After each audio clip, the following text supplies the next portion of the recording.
Hello, everyone. This is David, Fairly Secret Music, and today is the Peter Hammill Charisma Virgin Years box set unboxing. So, I wanted to show you first. So, I ordered this from work, and because I was able to get my hefty discount on it, and this is how it actually arrived.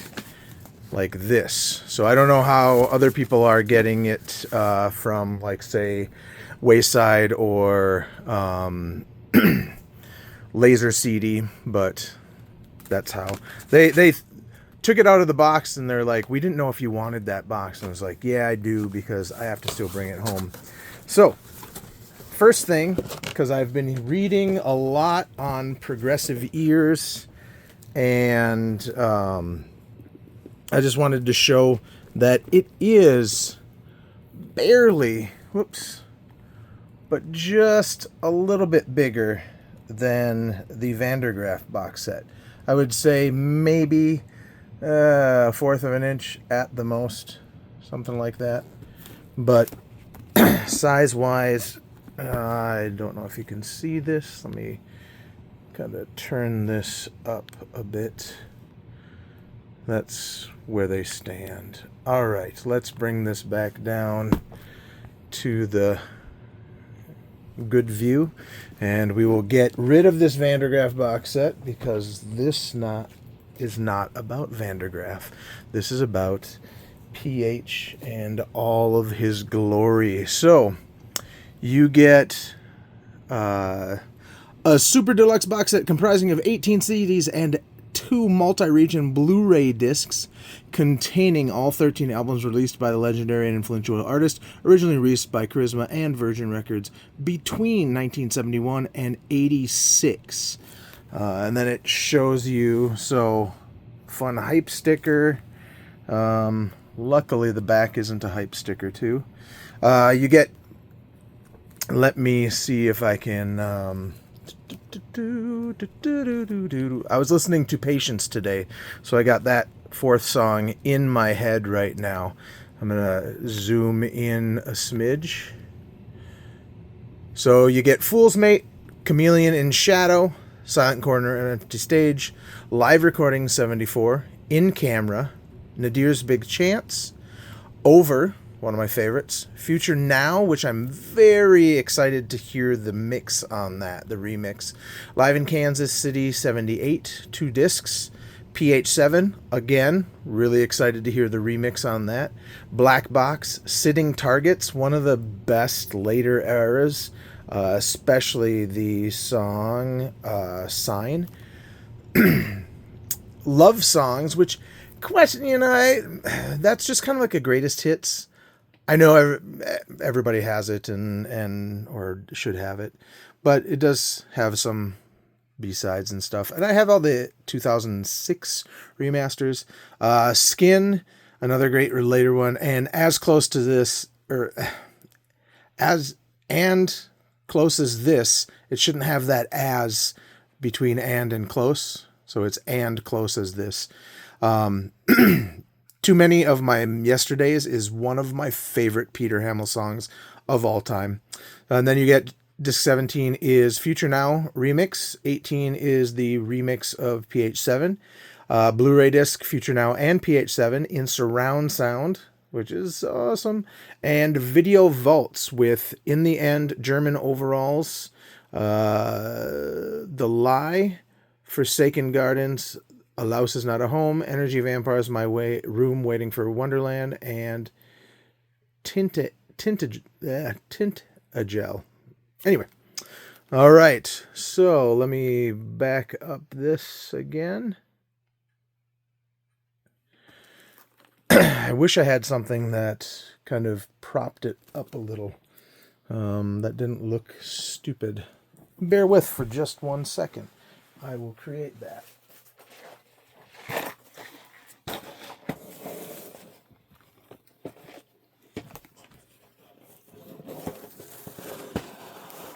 I should have been ready.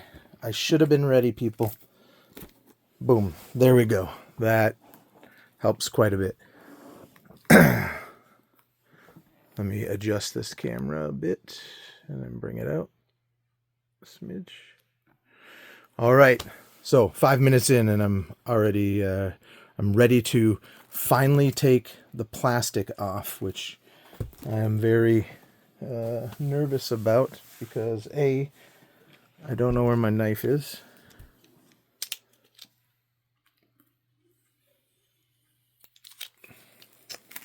All right, this is a true unboxing, and I have a feeling I know it does have the same kind of packaging or CD placement as the Vandergraaf set, because I've seen pictures. I watched Peter Hammill unbox his or show it. So I like to save the hype stickers. There might be people out there that don't. What I end up doing is putting it somewhere on the artwork, because then I know at some point somebody's going to be irritated that I stuck that on the artwork. So this beautiful box and the back. So let's slide things out. I knew there was this black looking version of it. There's the handsome man himself. Disc 1 through 12, Charisma and Virgin recordings. I'm not going to take all these out because, I mean, that would be silly. I want to do it very carefully and inspect each disc to make sure they are all in good condition and nothing is cracked.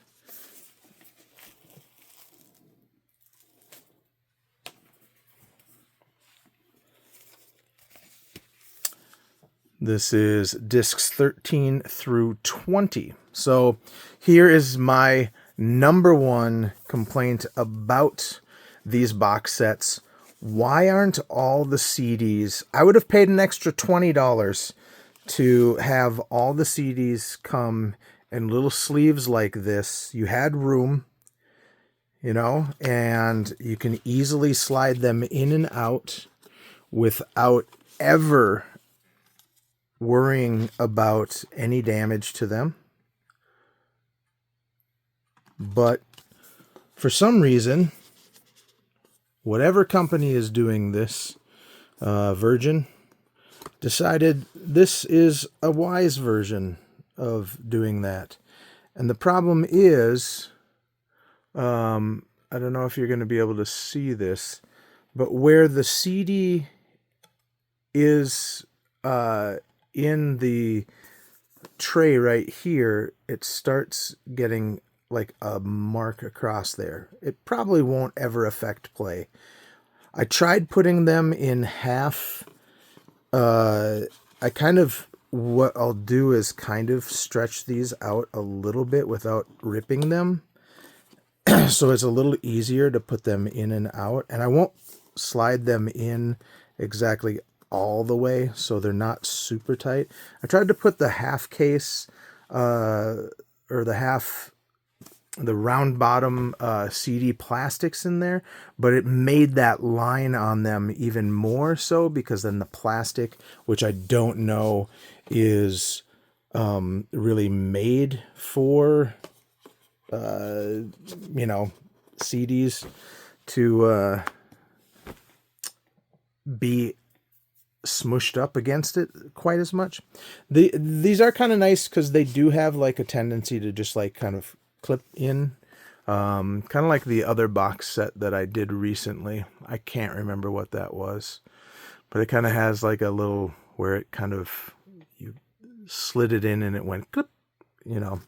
Anyway, but that's going to be the only fault of this box set that I'll know of right away. So what we have here are the master tape information. So you get, I don't know if you can see that or read it, just pictures of what all the master tapes looks like, which is kind of like a awesome thing at the same time, kind of silly at the same time. I don't know. I would have liked more so, rather than these, I would have rather liked a like a sheet, maybe kind of like this, which said what was on each track or how he tracked them, because I never know if he's using an 8-track, 4-track, and stuff like that. All right, let's get to the book. So, oh, wait. I was wondering why this was sideways. This is a poster. On the other side, you have another picture of PH. That's pretty cool. I rarely hang up posters from box sets, but I might actually hang one of these up. I'd probably hang up this one because I like those things that he has on his fingers and stuff. All right, so the book, a very large book with a postcard. This is not a signed version of the postcard, which is fine by me because I'm not a signage boy. But I think I might have just got what I was asking for, where he has information on what is on certain tracks. That is cool. So there are two things that I'm curious on this box set for. One, besides the audio quality, which everybody has said these are the best that these CDs have sounded. I liked the 2006 remasters, but those were the only ones that I really ever lived with. I've got a version of original version. I still tend to grab the remaster over that one. And so I'm just interested in what comparing them A, B is going to be like. I'm wondering if those are using the exact same liner notes or if he wrote a whole new set of liner notes on this. I think he did. And last but not least, I'm hoping that all the lyrics are included. Not that I'm going to get rid of those 2006 remasters, but, I do like having lyrics. So I'm going to just quickly go through this box set. I'm going to go through a bit of the bonus tracks. You have demos from 71.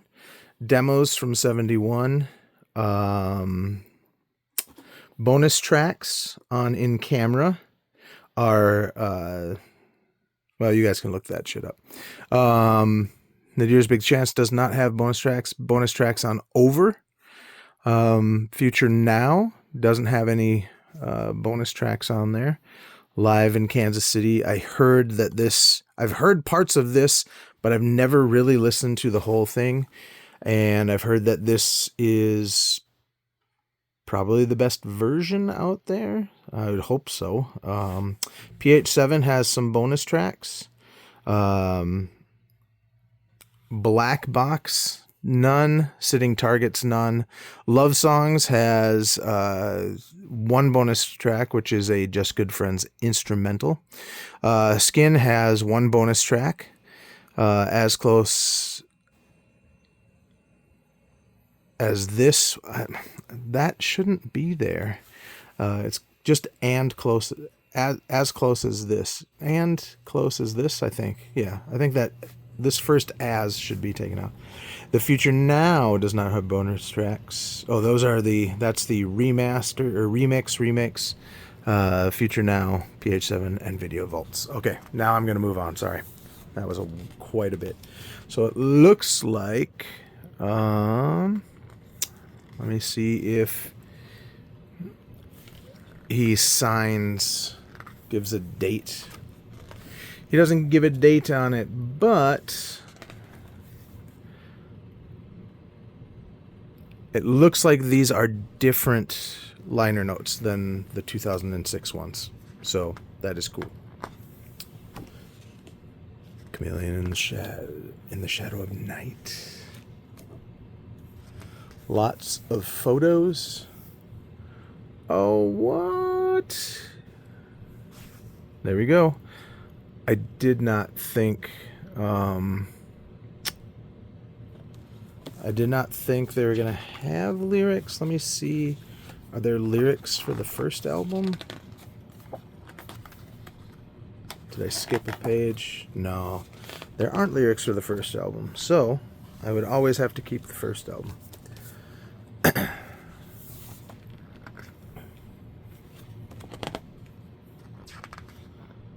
Silent Corner and the Empty Stage, which is kind of a weird cover, but I really like it, especially knowing that this is the back cover.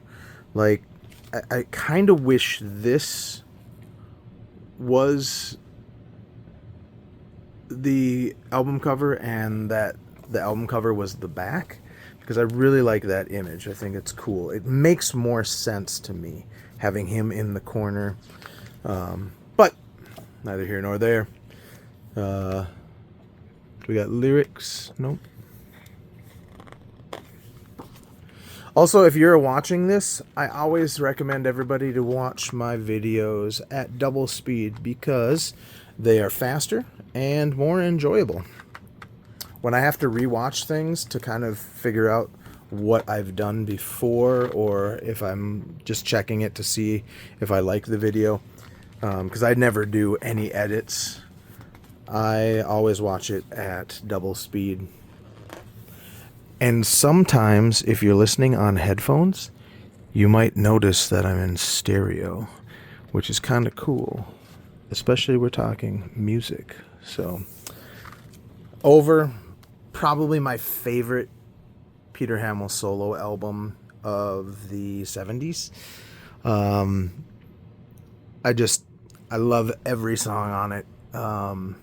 The interesting thing is that he starts the one song, so here we are, again, ba ba ba ba dun, da da da da da da da. And if you listen to Marillion's script for Majester's Tears, he sings, and here we are once more. And I have a feeling that Fish basically was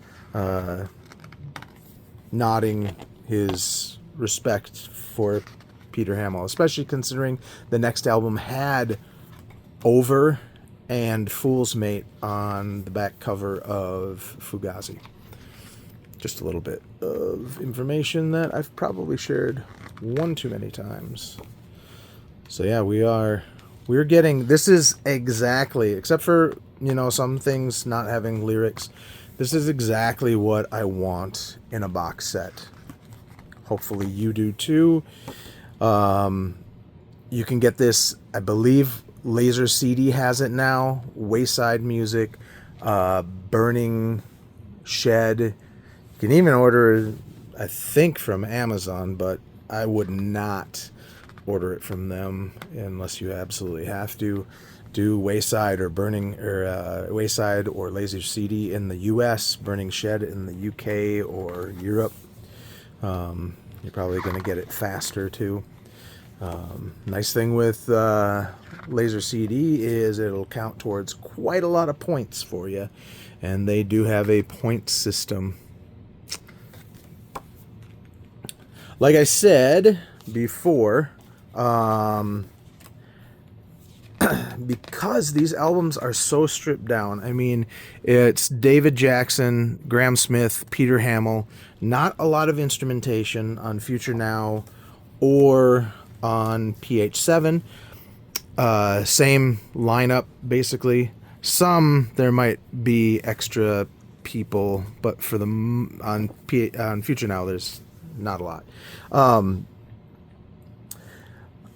I listened to these recently and thought, yeah, these definitely need a remaster, not a remaster, a remix. And if people don't know the difference between a remaster and a remix is going back to the original multi-tracks. You have to have each of them separate. So you have to have vocals, guitar, bass, drums, whatever, separate so you can remix. A remaster just takes that final mix and masters the EQ and does a bunch of other stuff, now with plugins and things, some compression, some reverb, things like that. So the fact that they still had at least 2 albums in multi-tracks is pretty awesome considering the timeline. I would love more remixed and remastered, because they did world record after the Vandergraaf box set, so they must have found more of the master tapes for Vandergraaf, or maybe they didn't have the intelligence to just add them into there. But now I have 5 CDs by Vandergraaf that are in 5.1. The Black Box, which is somewhat of a harder album for me to get into, but yet it is high up there on everybody's, like, hey, this is an amazing album. The strange thing is that Peter Hammill's solo and Vandergraaf took me so long to get into. Just like Magma took me like 10 years to get into. But Vandergraaf took me a little less, probably like 5 to 7. I had a friend who really, really loved Vandergraaf and Peter Hammill solo stuff. And when he passed away, I could have grabbed all of his solo stuff, but it was too fresh, and I just said, no, I don't need anything. I ended up getting everything eventually, but I really wish I could share this with him right now, and the Vandergraaf box set, because I think he would have really dug these. But he passed away in 2008, right after I got my Magma box set. Anyway, let's move on. Sitting Targets. Holy shit, this album is great. Very underrated album. You have Ophelia. Oh gosh, what? Sitting Targets and Sign. Sitting Targets is amazing, but Sign, there is when he starts singing sign the picture, that's so great. Is that what he says? Let's see. I can't read any of these lyrics because they're too small and too far away from me, and I don't want to jump in. Yeah, sign the picture. I also love the artwork to this album. Look at that. It's so 80s, but it's so cool at the same time. All right, I'm going to try to go through this again. This is just so awesome. I mean, he just looks so suave and suave. Who says suave, for Christ's sake? But, I mean, if you're looking for a spot to, maybe jump into, you kind of can't go wrong with love songs, but you're missing a lot of stuff. I would say if you're going to get into Peter Hammill, start at the beginning, go throughout this whole box set. But if you only want one album, I'm gonna say Over would be my choice out of all the stuff in this box set. Later stuff, some of my favorite ones are Out of Water, the original version. Patience. Their track 4 on Patience is so awesome. So awesome. And we're going to get to the album, which I don't think 100% is amazing. But the opening track, And Close As This, that's what it should be called. And Close As This, not And As Close As This. And Close As This. Stupid Virgin Records or whatever, Charisma. This has a song on it that is called Too Many of My Yesterdays. Perfect. There's nothing wrong with that song. It's so good. I'm not skipping a page here. They didn't put the lyrics for that one. So that is the end. So there you have it. Peter Hammill box set. 25 minutes. If you listen to it in double time, it only costs you 12 and a half minutes of your life. Have a good one. Oh, wait. I gotta throw all this stuff. Nah, screw it. You already saw it. Bye.